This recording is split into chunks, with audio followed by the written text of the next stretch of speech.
शिव गुरु के चरणों में पल प्रति पल की प्रणाम निवेदित करती हूँ। आप हमारे प्रणामों को अपने चरणों में जगह दे। शक्ति स्वरूपा माता भवानी मैया पार्वती के चरणों में पल प्रति पल की प्रणाम निवेदित करती हूँ। आप हमारे प्रणामों को अपने चरणों में जगह दे। गौरी पुत्र गणेश कार्तिकेय स्वामी धरती माता एवं सर्व देवी देवता के चरणों में पल प्रति पल की प्रणाम निवेदित करती हूँ। आप हमारे प्रणामों को अपने चरणों में जगह दे। हरिंदर भैया लीलम दीदी को प्रणाम करती हूँ। आप हमारे प्रणामों को अपने चरणों में जगह दे। जितने भी गुरु भाई बहन हैं सभी के चरणों में प्रणाम करती हूँ। आप हमारे प्रणामों को अपने चरणों में जगह दे। 3 सूत्र के पालन करिले। पहला सूत्र में दया, दूसरा सूत्र में चर्चा, तीसरा सूत्र में 108 द्वारा अपने गुरु के चरणों में प्रणाम करिले।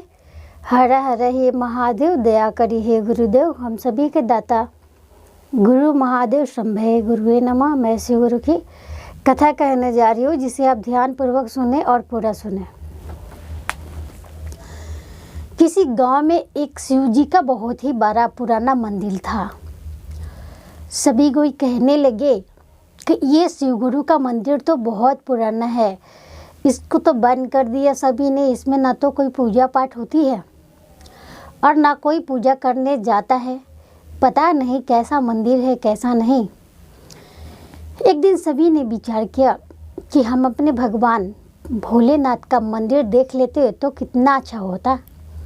सब कोई जाते और नए मंदिर में पूजा करके वहाँ से चले आते और पुराने शिव मंदिर में कोई भी नहीं जाता। एक दिन एक गुरु भाई बोले कि मैं आज मंदिर को घूम लूँगा। तभी एक लड़की ने कहा मैं भी उस मंदिर को घूमना चाहता हूँ। बहुत दिन से मेरा मन है कि मैं उस मंदिर को देखूं। आखिर उस मंदिर में ऐसा क्या चीज़ है। इतना कह करके दोनों ने ही बातें कही और दोनों चलने लगे। चलते चलते उस शिव मंदिर के अंदर प्रवेश कर गए। वहाँ बहुत ही पुराना शिवलिंग था। रास्ते पे बहुत सारे जंगल झाड़े हो गए थे। यह देखकर दोनों को अच्छा नहीं लगा, पर भगवान भोलेनाथ का मायावी मंदिर था क्योंकि उसमें वो घूमते घूमते उन्हें शाम हो गया, पर वहाँ से रास्ता दिखाई नहीं दे रहा था कि वहाँ से अब हम इस मंदिर से आए तो आए कैसे। तभी उसी मंदिर में नाग नागिन जुट खेल रहे थे। यह देख करके दोनों डर गए और कहने लगे कि हे भोलेनाथ, हे माता पार्वती, मेरा दिल था कि मैं आपके मंदिर को घूमने आऊँ, इसलिए मैं आपकी दर्शन करने चला आया। अगर हमसे कोई गलती हो गया हो तो हमें माफ़ कर दीजिएगा। इतना कह करके दोनों ने माता को और पिता को प्रणाम करते हुए इतने ही बात कहे जा रहे थे और नमः शिवाय ओम नमः शिवाय किए जा रहे थे। डर के मारे दोनों का हाल बुरा हो गया था। तभी उन्होंने कहा कि हे भोलेनाथ, माता पार्वती जी, हमें रास्ता दिखा दीजिए। हम सुबह ही आए पर आपकी इस मंदिर में घूमते घूमते शाम हो गया, पर हम ना तो हमें कहीं रास्ता दिखाई दे रही है और नहीं हम निकल पा रहे हैं। आप कोई ऐसी दया कृपा कीजिए कि जिससे हम इस मंदिर से बाहर निकल जाए। फिर भी उन लोगों का मन बहुत दुखी हुआ कि मैं भगवान भोलेनाथ का मंदिर आया, रास्ता ही नहीं मिल रहा है। लोग, मेरे घर वाले बहुत परेशान होंगे। खोज खोज के लोग तरह तरह की बातें करेंगे कि कहाँ चले गए, क्या हुआ। तभी भोलेनाथ और माता पार्वती की दया हुई। जो सांप उन्होंने देखा था वो साक्षात माता पार्वती और भोलेनाथ थे। दोनों ने उन्हें अपने रूप में आकर के दर्शन दिया और कहा कि तुम्हें कोई कुछ नहीं कहेगा, तुम तो माता और पिता के मंदिर आए हो। तुमने फर्स्ट बार ऐसा आदमी है जो इस मंदिर में घूमने को आया। सभी ने इसे पुरान बेजान समझ के कभी किसी ने दर्शन करने नहीं आया, पर तुम्हारे मन में तो इच्छा थी और भगवान के प्रति भाव था, जिसके कारण तुम इस मंदिर में घूमने आई हो। यह जाकर के सभी को प्रचार कर देना कि भगवान भोलेनाथ और माता पार्वती साक्षात उस मंदिर में रहती है। साफ सफाई का काम करवा दे और इस मंदिर को बहुत ही अच्छा बना दे ताकि जो भी आए उनकी इच्छा और मनोकामना पूर्ण हो। उन दोनों ने कहा कि हे माता पार्वती, हे भोलेनाथ।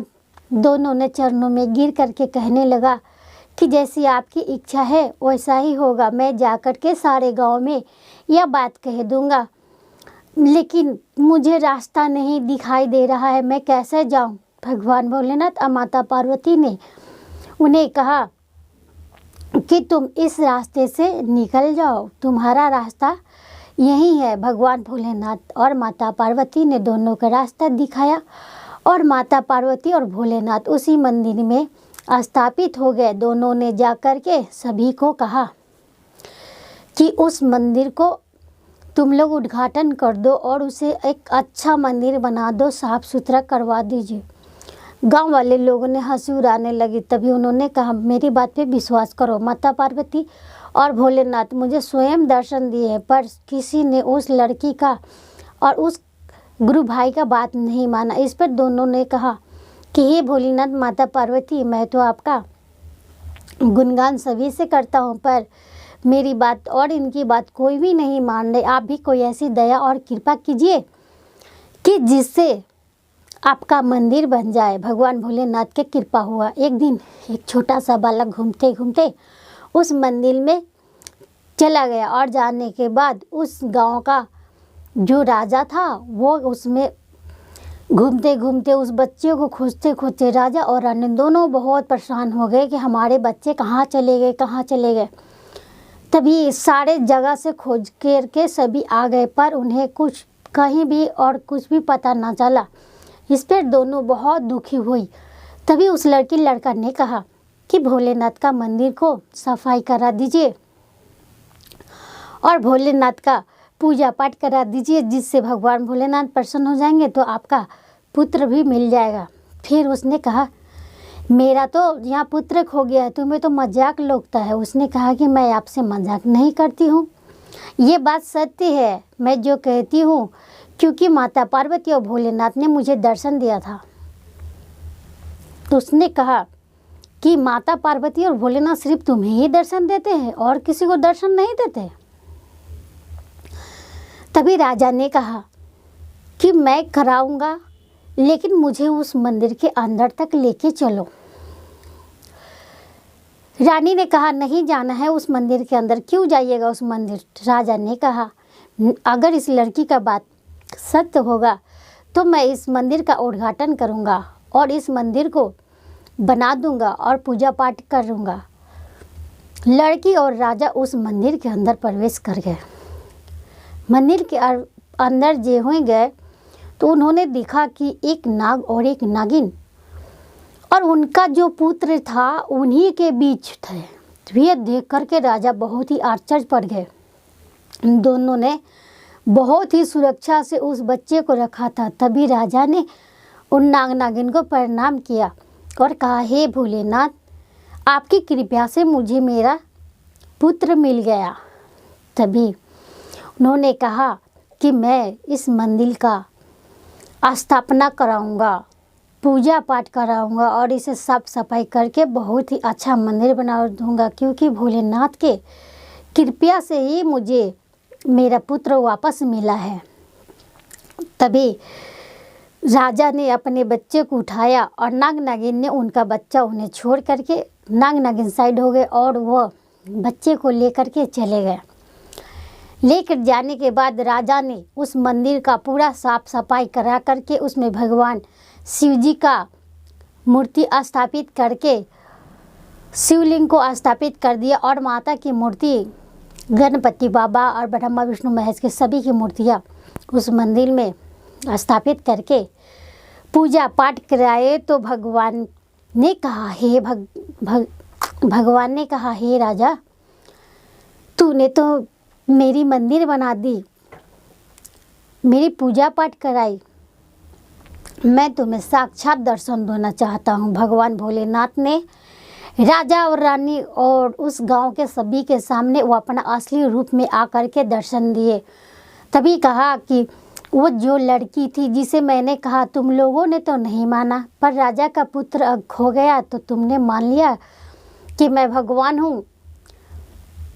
तभी जा कर के राजा ने उनके चरणों में गिर करके और रानी माफ़ी मांगने लगे। और रानी कहने लगी कि हे भगवान, मैं तो बहुत बड़ा पाप कर बैठी। मैं सोचती थी कि लड़की झूठ बोलती है, जिसके कारण मैं अपने राजा को भी वहाँ जाने से मना कर दी थी। इसके लिए मुझे क्षमा कर दीजिए हे प्रभु, हे भोलेनाथ। भगवान भोलेनाथ तथास्तु कह करके और सारे गाँव वालों को दर्शन दे करके वहाँ से अंतर्यान हो गए। सभी ने उस मंदिर का पूजा पाठ करते हुए भगवान भोलेनाथ का जयकारा लगाते हुए हरा हरा महादेव हुए। जैसे भगवान भोलेनाथ ने उन सभी पे दया किए थे, वैसे ही भगवान भोलेनाथ पे भरोसा और विश्वास रखिए। भगवान भोलेनाथ आप सभी पे भी दया करेंगे और आपको भी दर्शन अवश्य देंगे। भगवान भोलेनाथ सभी को एक ही बराबर देखते हैं। आप भी भगवान भोलेनाथ पे भरोसा करें। हर हर हे महादेव, दया करी गुरुदेव हम सभी के दाता। गुरु महादेव शंभे गुरुवे नमः।